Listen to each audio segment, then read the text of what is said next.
things happen. Supposing 10 years later, you fast forward it now, or 15 years later, this good kid,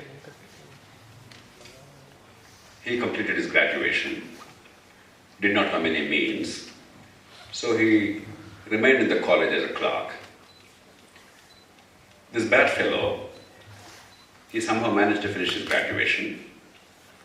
His father happened to be the local politician. He became a legislator, then became Minister of Education, and then came to the same college as a chief guest to deliver an address. Now, what kind of a message are we sending? That good behavior does not pay.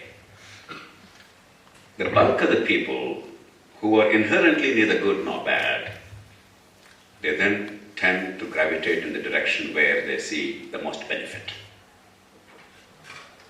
There is no risk in bad behavior, but there could be huge rewards. So the challenge is, how do you build an institutional framework in society or through religious order, and most of all, through a system of laws and rules of behavior? Because if we don't do that, if we keep on moralizing all the time, things will not change dramatically. Remember, during Krishna's time, there was Kamsa.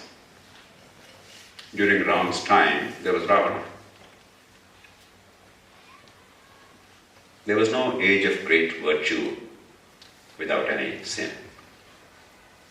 In all ages, we have good and evil coexisting.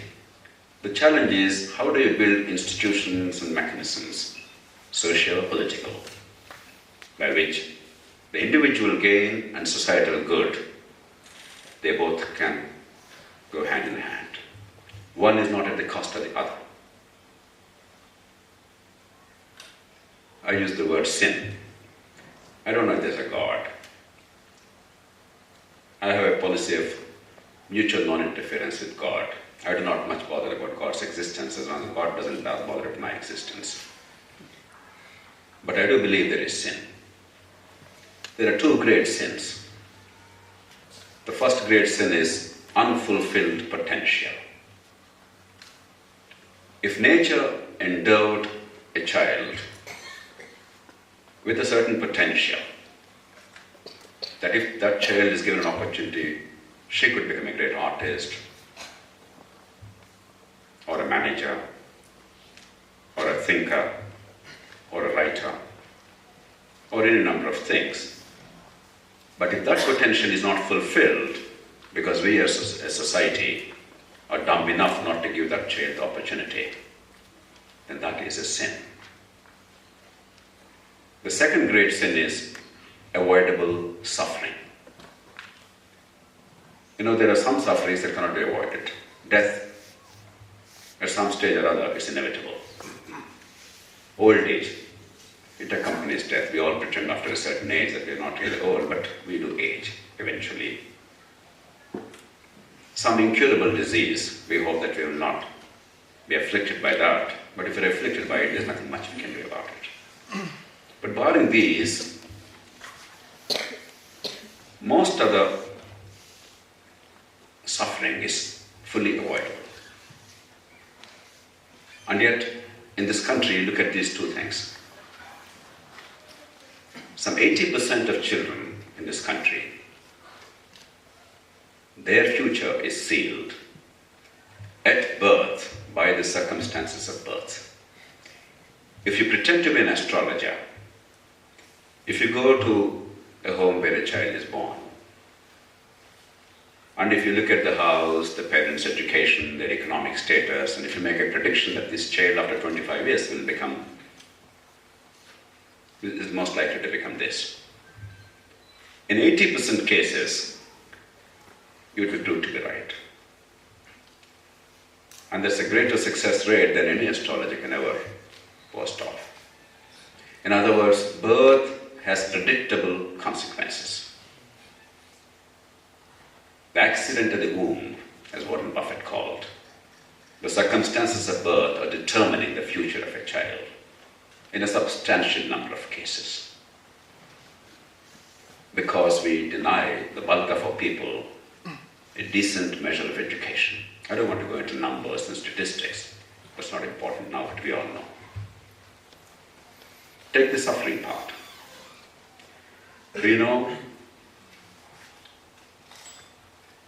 every year in this country, almost 250,000 children, 250,000 children, they are born with a preventable congenital abnormality.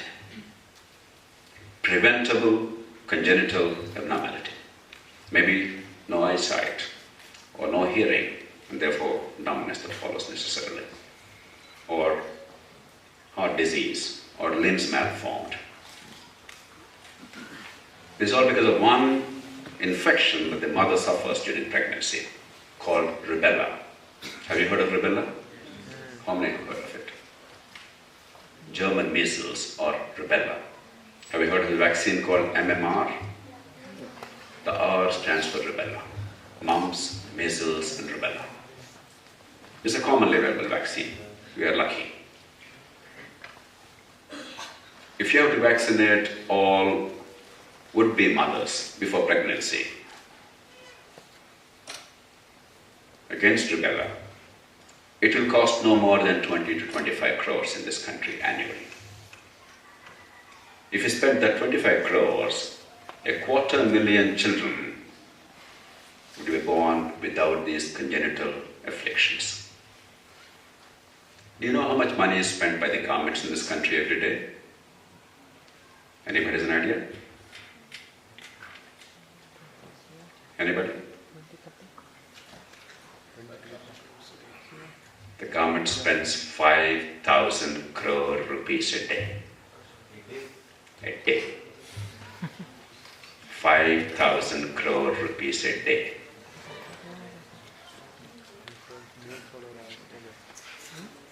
Sundays, festivals, holidays included.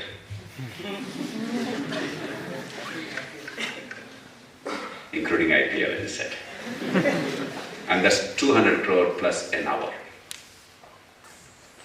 What it means is, if we spend public money equivalent to 7.5 minutes expenditure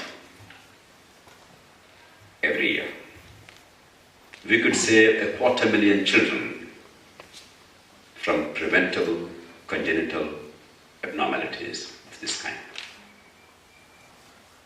Now, to me, there is no greater sin than this. If you measure a country's, a society's sin by these two yardsticks, I would say India is home to the greatest sum total of all sin in the world. But the good news is, both these can be easily corrected. The good news is we have the technology, we have the resources. The challenge is, do we have the will?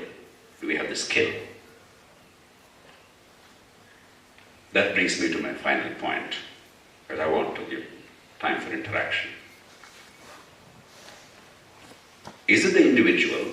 Because last 24 hours I've been interacting with friends here, we've been discussing. Is it the individual, an individual sense of morality? Or is it institutions, and where do they inflect? Where do they intersect? It's both. It's both because it's individuals who are capable of providing leadership that transform the world. If we do not ignite the minds of these individuals,